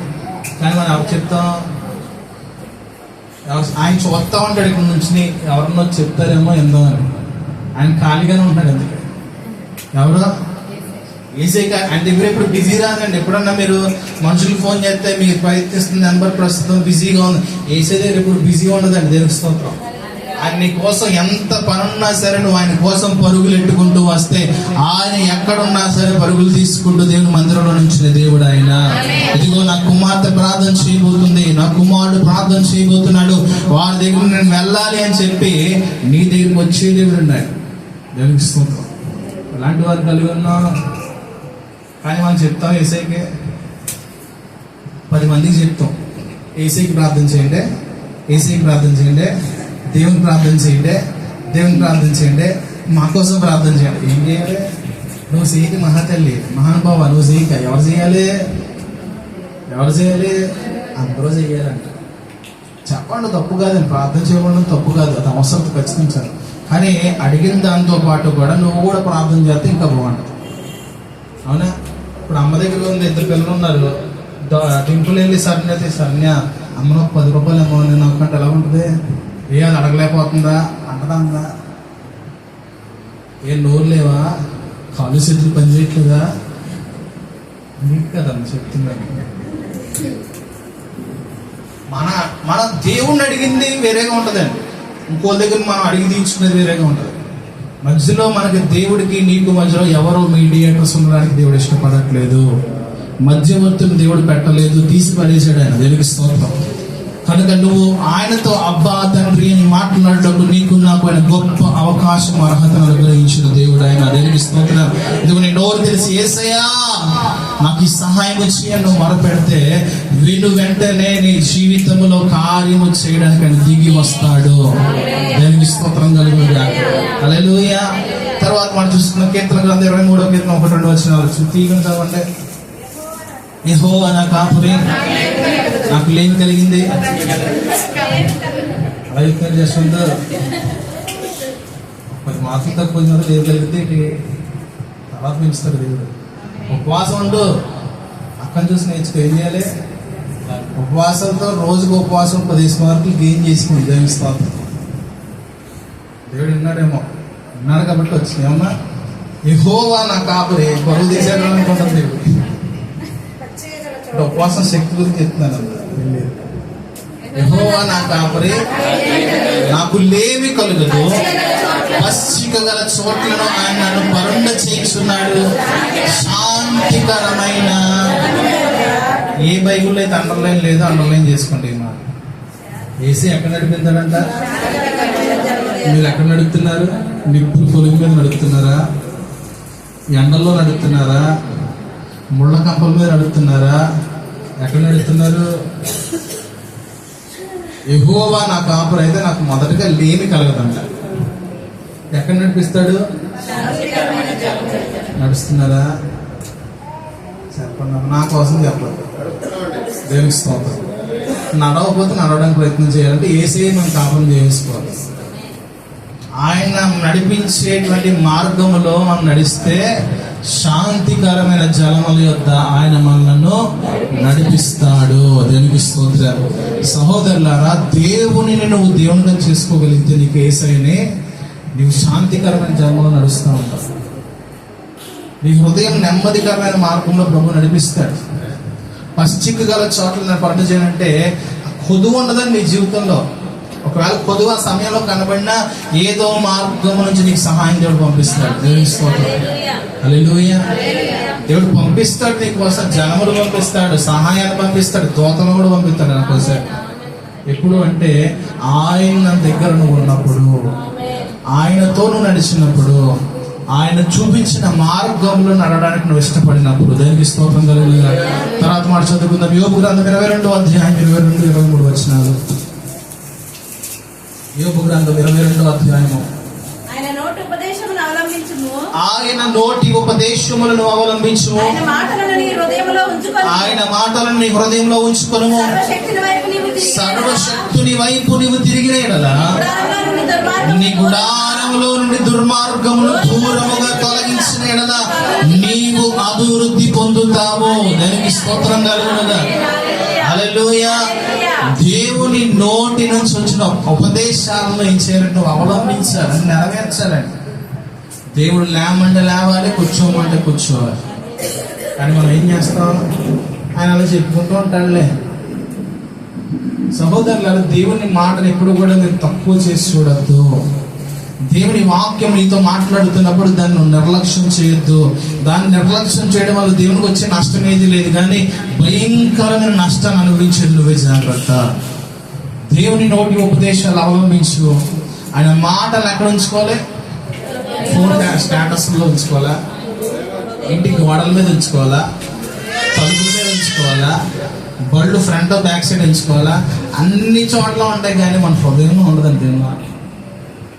తక్కువ అడిగితే నీ హృదయంలో ఏం మాటలు చెప్పంటే ఎవరు చెప్తారా? అంటే ఏం లేదు, అంటే ఏదో వస్తుంది కదా లోపల నుంచి. హృదయంలో ఒక మాట పట్టుకుని ఆ మాటను బట్టి నువ్వు ఎక్కువగా తలంచుకుంటుంటే ఏమొస్తుంది? ఏం లేకపోతే నాకు సడన్గా ఏం గుర్తు రావట్లేదండి, అసలు బైబిలే గుర్తు రానట్టుగా చదువుతాం. 100 కంఠస్థ వాక్యాలు వచ్చినా సరే సడన్గా అడిగితే ఏం చెప్తాం? ఏం గుర్తు రావట్లేదండి అని చెప్తూ ఉంటాం. అవునా కదా? కరెక్టే. నీ మాటలు, దేవుని మాటలు ఎక్కడ ఉంచుకోవాలంటే హృదయంలో ఉంచుకో. దేవుని మాటలు హృదయంలో ఎప్పుడైతే ఉంచుకున్నావో నువ్వు నడుస్తున్నప్పుడు ఆ మాటలు నీలో జ్ఞాపకం వస్తూ ఉంటాయి. నువ్వు కార్యాలు జరిగిస్తున్నప్పుడు, నువ్వు పనులు చేస్తున్నప్పుడు ఆ మాటలు నీకు మరలా మరలా గుర్తొచ్చి ఆ మార్గాలు సరిగ్గా చేయబడతాయి అన్న. దేవునికి స్తోత్రం కలుగునుగా. హల్లెలూయా. తర్వాత అక్కడ సర్వశక్తుని వైపు ఎవరు వైపు తిరగాలండి? ఒకసారి వెనక్కి తిరగండి. మీరున్న ప్రదేశం నుంచి వెనక్కి తిరగండి. నల్లపూర వెనక్కి వస్తుందా? స్ప్రింగ్ ఇది అంటే వెనక్కి తిరగండి. అర్థం ఏంటి? అలా తిరగాలి. మీరు అలా తిరిగారు, అలా యువతి వెనక్కి మామూలు అయిపోద్దండి. మరి ఎలా తిరుగుతున్నాం అంటే దేవుని అయిపోయి అలా తిరుగుతున్నా. ఆదివారం అలా వచ్చేస్తుంది. అలా తిరుగుతున్నా. ఇప్పుడు చూడండి, పిల్లలు చక్కగా నా వైపు తిరిగి కూర్చున్నారు. దేవుని స్తోత్రం. మామూలుగా తిరిగి కూర్చోవాలనుకోండి ఏం చేసేవాళ్ళు? మెడ తప్పి అదంటారు చూడండి, కోళ్ళు కొత్తది అలాగే వచ్చేసేది బాడీ. అవునా? దేవుని వైపు ఎలా తిరగాలంట? నువ్వు పూర్తిగా తిరగాలి. ఎలా తిరగాలి? పూర్తిగా. ఇంకా వెనక్కి ముందుకి సైడ్కి తిరగడానికి లేదండి. నువ్వు దేవుడి వైపు తిరగాలంటే నువ్వు పూర్తిగా టర్న్ బ్యాక్. నీ శరీరం, నీ దేహము, నీ మనస్సు, నీ ఆలోచన, నీ తలంపు, నీ ఉద్దేశాలు పూర్తిగా దేవుడి వైపు వైపు నీవు తిరిగిన యెడల నీ గుడారములో నుండి దుర్మార్గమును ఉందా? ఉందండి లేదా? ఏం చేయాలి? మనం ఎప్పుడు కూడా మన శాతం జస్ట్ మనం గుమ్మగా పడేస్తాం. ఎక్కడ పడేస్తాం? అది ఏం చేస్తుంది తెలిసే గాలికి మళ్ళీ మన దగ్గరికి వస్తుంది. ఎక్కడ పడేమన్నాడు? దూరముగా అంటే అది మరలా తిరిగి రాలేనంత దూరం. మళ్ళా గాలికి వెనక్కి వచ్చే దూరం కాదండి. ఎలాంటి దూరం అది? తిరిగి రానంత దూరం. మనం ఎంత దూరంలో పడేస్తున్నాం? గాలికి వచ్చే దూరం. నువ్వు వెళ్తున్నప్పుడు ఒకసారి కాలు గడ్డి ఊపోతుంది, తెలియట్లే. కొన్ని చోట్ల ఇప్పుడన్నా ఒక కవర్ ఉందా మీద, ఒక పేపర్ ఎత్తుకోండి, దూరం విసురుతున్నాను. ఎక్కడికి వచ్చింది? ఇదే చేస్తున్నాం మనం. ఎందుకే దూరంగా విసురుతున్నాం అనుకున్నాం, కానీ అది తిరిగి నీ దగ్గరికి వచ్చేస్తుంది, తెలియట్లని. కానీ దేవుడు వాక్యం చెప్తున్నారు, నీ గుడారములో నుండి దుర్మార్గమును దూరముగా తొలగిస్తే అప్పుడు నీ జీవితంలో యేసయ్య రావడం ప్రారంభిస్తాడు. అప్పుడు నీ జీవితం అభివృద్ధికరముగా మార్చబడుతుంది. నీ ఆత్మీయ స్థితిలో అభివృద్ధిని చూడగలుగుతావు, నీ వ్యాపారంలో అభివృద్ధి చూడగలుగుతావు, నీ చేతి పనుల్లో అభివృద్ధి చూడగలుగుతావు. నీ అడుగు పెట్టు ప్రతి స్థలమును దేవుడు ఆశీర్వదించగలిగిన వాడు. నీ పిల్లల తరములను అభివృద్ధి చేయగలిగిన వాడు. ఇదిగో నీ కుటుంబంలో ఉన్న ప్రతి కొదువును దేవుడు తొలగించి అభివృద్ధికరమైన పరిస్థితుల్లో దేవుడు నిలబెట్టగలిగిన వాడు ఆయన. అది జరగాలని కోరిక నీకు నాకు ఉంది, కానీ మన గుడారముల్లో దుర్మార్గతను మాత్రం తీయట్లేదు. మనం ఏం తీయట్లా? దూరంగా నేను ఇస్తున్నట్టు పేపర్ ఇస్తున్నట్టు కాదండి, చక్కగా మూట కట్టండి. ఏం చేస్తారమ్మా? మూట కట్టి ఎక్కడికి వదులుతారు? పక్కింట్లో వేయకండి అమ్మ. పాప మాలో బాగుండాలి కదా, అందరూ బాగుండాలి, అందులో నువ్వు ఉండాలి. అవునండి, అందరూ బాగుండాలి. దేవుని స్తోత్రం. కాబట్టి దూరముగా తీసుకెళ్లి పెట్టగొప్ప మీద పడేసాను. నీకు తెలుసు ఏ దుర్మార్గత నీ జీవితంలో ఏర్పాటు చేస్తుందో, ఏ దుర్మార్గత నిన్ను నాశనానికి తీసుకెళ్తుంది, అన్నీ తెలుసు. అయితే ఆ దుర్మార్గతను తీసుకోలేకపోతున్నావు. జాగ్రత్త. ఆ దుర్మార్గతను విడిచిపెట్టి యేసయ్యను నీ హృదయంలో కత్తుకోవడం ప్రారంభిస్తే, యేసయ్యను నీ జీవితంలోకి రావడం ప్రారంభిస్తే, యేసయ్య నీ హృదయంలో లేదా నీ కుటుంబంలోకి రావడం ప్రారంభిస్తే అభివృద్ధికరమైన కార్యాలు అప్పుడప్పుడే జరగడం ప్రారంభిస్తాయి. దేవునికి స్తోత్రం కలుగునుగా. హల్లెలూయా. ఏమంటే ఒక దీర్ఘకాల రోగం ఉందనుకోండి, దానికి మెడిసిన్ వచ్చిందనుకోండి, ఇవాళ వేసుకుంటే సాయంత్రం తగ్గిపోద్దా? చెప్పండి. ప్రతిదానికి ట్రీట్మెంట్ ఉంది కదా, ప్రతి ట్రీట్మెంట్కి కూడా టైం ఉంది, అవునా? కాబట్టి మనం ఏమనుకుంటుంటే ఇవాళ మానేసాను కదా, సాయంత్రానికి వేసి వచ్చేస్తాడు, రాత్రికి రాత్రి నేను ధనవంతుడిని అయిపోతాను అనుకోకే. అలాంటి టీవీలో జరిగే సినిమాల్లో చూస్తారు, పాటలు మొత్తం కోటీశ్వరుడు అయిపోతే పొందుతావు కానీ జరగండి సినిమా. అలాంటి భ్రమంలో మీరు వెళ్ళకండి. మనకి నేర్పిస్తాడు, కష్టం నేర్పిస్తాడు. ఏమండి, కష్టములో నుంచి వచ్చిన సుఖమే ఆశీర్వాదం అంటాను నేను. అలాంటిది ఎందుకంటే దాని విలువ నీకు తెలుస్తుంది. విచ్చలవిడిగా ఖర్చు పెట్టావు నీ పిల్లలకి, విచ్చలవిడిగా. ఎందుకంటే ప్రతి ఒక్కరు కూడా కష్టాన్ని నేర్చుకోవాలనుకుంటాం. మనం దేవుడు కూడా అలాగే అనుభవాల్లో నుంచి మనం అభివృద్ధి చేస్తాడు. దేవుడు దేవునికి స్తోత్రం. ఎలా చేస్తాడండి? అనుభవాల్లో నుంచి ఆశీర్వాదాలు చూసేటువంటి పరిస్థితి ప్రభుత్వం నీకు. అయితే ఆయన నీలో ఉండాలి కదా. ఒకవేళ నైట్ తీసుకొచ్చి పడేసేయడానికి నీకు ఇంట్లో, నువ్వు పొద్దున్న మామూలుగా ఉంటావా? ఎలా ఉంటావు? మునుపటి కంటే గవర్నమెంట్ స్థితి అయిపోతుంది. కాబట్టి ఎప్పుడు ఎంత ఇవ్వాలో దేవునికి తెలుసు. కాబట్టి అలాగనే నీ జీవితంలో ఇస్తాడు, పొదువ లేకుండా చేస్తాడు. అలాగే నీ జీవితంలో ఎవరి దగ్గర కూడా అవమాన పడకుండా దేవుడు చేస్తాడు. దేవునికి స్తోత్రం. తర్వాత ఆఖరి మాట 36వ కీర్తన 8వ వచనం చదువుతారు.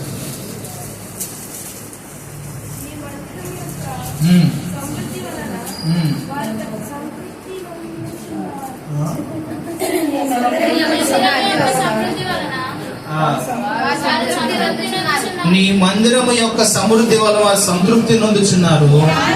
నీ ఆనంద ప్రవాహంలో నువ్వు వారికి త్రాగించుచున్నావు. దేవునికి స్తోత్రం కలుగునుగా. హల్లెలూయా. దేవుడు అంటే దేవుని మందిరాన్ని ఒక దండిగా పెడతాడు. ఇక్కడ ఏం కనబడవు, అన్ని ఖాళీ కనబడతాయి. కానీ ఇక్కడ ఏముంది? దేవుని మందిరంలో ఏముంది? ధన సమృద్ధి. సమృద్ధి ఉందని ధనమే కాదు, మన జీవితంలో ఏది కొదువుగా ఉందో ప్రతీది కూడా దేవుడు తన మందిరంలో ఉంచుతాడు. దేవునికి స్తోత్రం, హల్లెలూయా.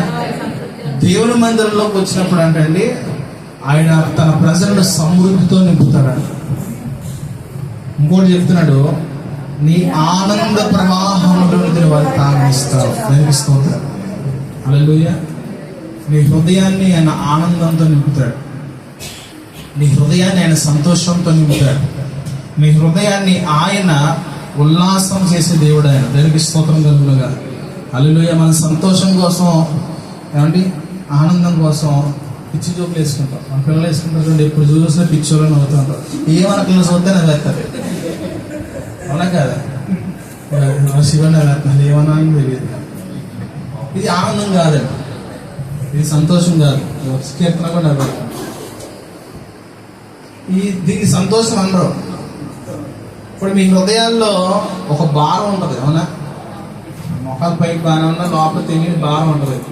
ఆ భారాన్ని దేవుడు తొలగిస్తాడంట. ఎప్పుడు తెలుసా? దేవుని మందిరానికి వచ్చాడు. ఆ మందిరానికి రాకుండానే సాధారణంగా రావడానికి వస్తాడు. ఆ మందిరంలో అడుగు పెట్టకూడదు, అడుగు పెడితే నీ జీవితం బాగుపడదు అని తెలుసు కాబట్టి ఆ మందిరంలోనికి రానివ్వకుండా నిన్ను ఆ కలవరాల్లో ముంచివేస్తూ ఉంటాడు. అయితే దేవుని వాక్యం తెలియవస్తుంది ఏంటంటే, నీ మందిరం యొక్క సమృద్ధి వలన వారు సంతృప్తి పొందుతున్నారు. దేవుని స్తోత్రం. దేవుని మందిరములో ఆయన నిన్ను సంతృప్తి పరిచే దేవుడు, సమృద్ధితో నింపే దేవుడు. ఆయన నీ హృదయాన్ని తన ఆనంద ప్రవాహములను త్రాగనిచ్చే దేవుడు అండి ఆయన. దేవునికి స్తోత్రం కలుగునుగా, హల్లెలూయా. మీరు దేవుని మందిరంలో దేవుని దగ్గర మొదలుపెట్టినప్పుడు మీకు జీవితంలో ఏ కొదువులు కనబడుతున్నాయో, ఏ నష్టాలు కనబడుతున్నాయో, ఏ బాధలు కనబడుతున్నాయో వీటన్నిటిని కూడా ప్రభు తొలగిస్తాడండి. అయితే మనం దాన్ని పొందుకోలేకపోతున్నాం. ఆ పొందుకోలేకపోవడానికి సాధన కూడా ఏదో పనులు అడ్డు పెడుతూ ఉంటాడు. మనం అలా చేయగలిగితే, మనం చదివాం కదండి, ఆ మార్గాలు విచారణ చేయాలి. చదవండి 6వ అధ్యాయం 16 వచనం, ఇర్మీయా గ్రంథము. చదివి ముగించేసుకుందా?